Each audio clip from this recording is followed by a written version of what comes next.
네, 뉴스앤마켓 시간입니다. 벌써 올해 마지막 주에 접어들었습니다. 연말임에도 아직까지는 방향성이 뚜렷하지 않은 시장인데 그래서 오늘은 증권부 박혜린 기자와 함께 향후 시장 어떤 섹터에 주목을 해야 하는지 살펴보도록 하겠습니다. 예, 박 기자, 사실 지금이 어떻게 보면 통상 산타랠리라고 불리는 기간인데 올해는 좀 기대를 못할 것 같아요. 네, 맞습니다. 산타랠리는 통상 이 연말 장종료 5거래일 전부터 이듬해 2거래일까지를 말하는데 우리 기준으로 하면 이달 24일부터 내년 4일까지입니다. 즉 지금도 산타랠리 기간이긴 하지만 예. 우리 증시 힘 못 쓰고 있는 모습입니다.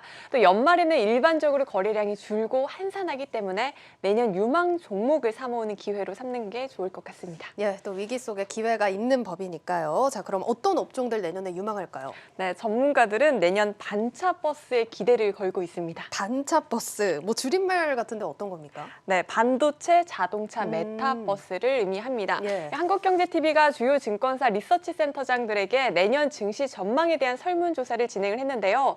이 전문가들은 내년 시장을 주도할 업종으로 이 세 가지 업종을 대표적으로 꼽았습니다. 자세한 설문 결과는 내일 자세히 다루도록 하고 오늘은 큰 틀에서 이 세 업종을 주목해 보도록 하겠습니다. 예, 그럼 내일도 또 빼놓지 않고 시청을 하셔야겠습니다. 자, 그럼 먼저 반차 버스 좀 자세하게 살펴볼 텐데 반도체가 뭐 저희가 계속해서 전해드렸지만 업황에 대해서 긍정적으로 좀 시각이 변했다 이렇게 전해주셨잖아요. 네, 맞습니다. 반도체 업종은 현재 주가가 저평가돼 있고요. 또 실적 전망은 긍정적이기 때문에 기대주로 꼽힙니다. 전문가들은 내년 하반기에 메모리 반도체 업황이 본격적인 턴어라운드를 할 것이라고 보고 있습니다. 보통 반도체주는 업황을 6개월 선행하는 경향이 있습니다.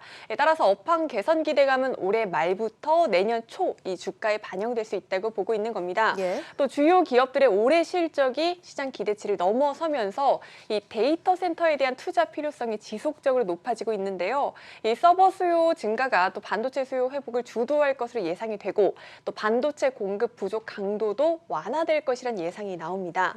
또 내년 상반기 환율이 현재 수준보다 낮아질 것이란 전망이 우세한 상황입니다. 예. 만약 이렇게 되면 외국인이 돌아올 수 있는데 이때 이 코스피 시가총액의 가장 큰 비중을 차지하는 반도체 업종 위주로 자금이 들어올 수 있다는 분석까지 나오고 있습니다. 예, 뭐 대표적으로 삼성전자 주가를 보셔도 오늘까지 이제 8만 원대에 좀 지지를 해주는 모습이었습니다. 뭐 8만 전자가 좀 오랜만이기 때문에 반갑긴 한데 네. 우리가 사실 10만 전자 얘기 나올 때 그렇죠. 9만 원대에 진입하신 분들도 많거든요. 아직도 많으실 겁니다. 네. 최근 분위기상으로는 다행히 긍정적인 시각이 우세합니다. 미국 마이크론이 최근 3분기 시장 예상치를 뛰어넘는 호실적을 발표한 데다가 예. 전 세계적으로 반도체 업황이 개선될 것이란 전망이 나옵니다. 이에 기관과 외국인 투자의 자금이 현재 들어오고 있고요. 또 내년 삼성전자 디램 수요는 북미 4대 데이터 센터 업체 중심으로 전년 대비 20에서 30%가량 증가할 것이란 분석이 나옵니다. 예. SK 하이닉스 역시도 긍정적입니다. 최근에 이 SK 하이닉스가 중국으로부터 인텔 낸드 플래시 사업부 인수 승인을 받았는데 이 증권업계에선 내년 실적에 이 인텔 낸드 플래시 사업부 매출이 추가된다고 하면 주가에 긍정적일 것이라고 내다보고 있습니다. 예, 일단 반도체 투톱 기업들 전망도 긍정적으로 나오고 있고 목표 주가도 계속해서 올라가고 있는 상황입니다. 또 삼성전자를 필두로 반도체 소부장 관련주들도 또 내년에 기대가 많이 나오고 있다는 점 참고를 해보시면 좋을 것 같습니다. 자, 그리고 다음으로는 자동차인데 여기도 또 네. 우여곡절이 많았잖아요. 네, 맞습니다. 자동차 업종은 이 차량용 반도체 수급난 등으로 올 하반기 내내 주가가 부진을 했습니다. 예. 내년부터는 전기차 전환 속도가 빨라질 것이란 기대감에 현재 투자 심리가 회복되고 있습니다. 현대차만 해도 다시 주가가 21만 원 선 위에 안착한 모습입니다. 예, 뭐 현대차가 사실 지난달만 해도 20만 원 선이 깨지면서 19만 원대까지 내려가는 모습이었는데 이번 달 들어서 분위기가 좀 급하게 바뀌는 것 같아요. 네, 맞습니다. 전기차 관련 성장 속도를 앞당겼기 때문인데요.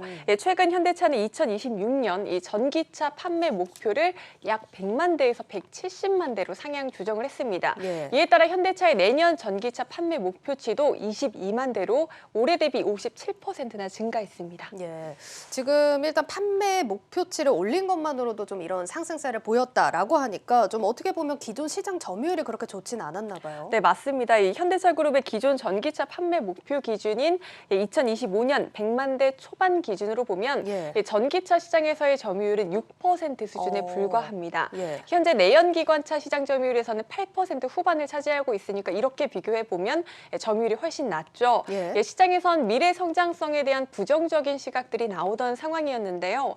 또 미국 내 전기차 생산 설비 확충을 위해 우리 돈으로 약 8조 8천억 원을 투자하겠다고 밝히는 등 전기차 시장에 대한 대폭 투자하는 모습을 보이면서 주가가 상승 흐름을 타고 있습니다. 이번 현대차의 발표 이후 증권업계에서도 긍정적인 전망을 내놓고 있습니다.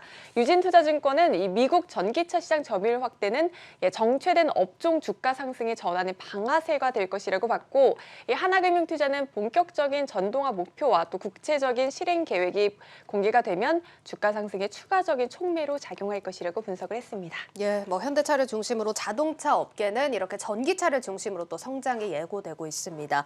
자, 그런데 또 자동차 업계 하면 리스크가 항상 차량용 반도체입니다. 이 부분에 대한 전망은 어떻습니까? 네, 오늘 정부의 발표가 나왔는데요. 내년 하반기에는 이 차량용 반도체 부족 문제도 해소될 전망입니다.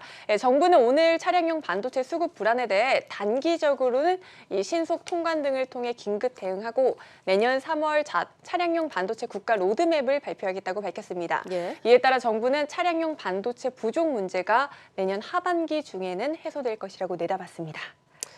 예, 자 이렇게 반도체, 자동차 섹터가 코스피 시장에 활기를 불어넣어주는 대형주들이 많다면 마지막 순서 메타버스는 또 코스닥 시장에 온기를 불어넣어줄 것 같습니다. 좀 살펴볼까요? 네, 메타버스는 이 하반기 크게 급등했기 때문에 이 주가 변동성에는 우려가 작용하긴 하지만 미래 핵심 사업이라는 데는 이견이 없습니다. 예. SK증권은 다방면에서 구조적인 성장이 이뤄지기 때문에 이 중장기적으로는 꾸준한 성장세가 예상된다고 분석을 했고요.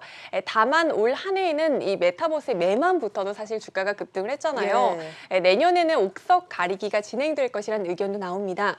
대신증권은 메타버스의 격전지인 이 NFT 게임은 국내 규제 때문에 해외 시장 위주로 활발히 진출할 것이라며 이 성과를 증명해야 하는 시기가 다가오고 있어 이 소수 업체를 제외하고는 모멘텀이 약화될 것이라고 예상을 했습니다. 예. 또 옥석 가리기에 사실 자신이 없다면 글로벌 메타버스 ETF에도 관심을 가져보라는 조언까지 나오고 있습니다. 예, 요즘 이렇게 메타버스 옥석 가리기 얘기가 나오면서 ETF에 대한 관심도 큰 상황입니다. 꼭 종목이 아니더라도 이제 성향에 맞게, 투자 성향에 맞게 다각도에서 좀 살펴보셔도 좋을 것 같습니다.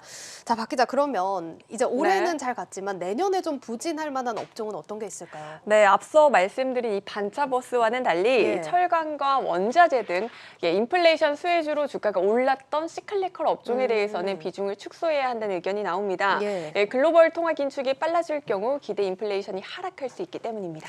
예, 이렇게 내년 또 유망 섹터들 살펴봤고요. 내년 증시 전망에 대한 더 자세한 내용은 내일 전해드리도록 하겠습니다. 증권부 박혜린 기자와 함께했습니다. 잘 들었습니다. 고맙습니다.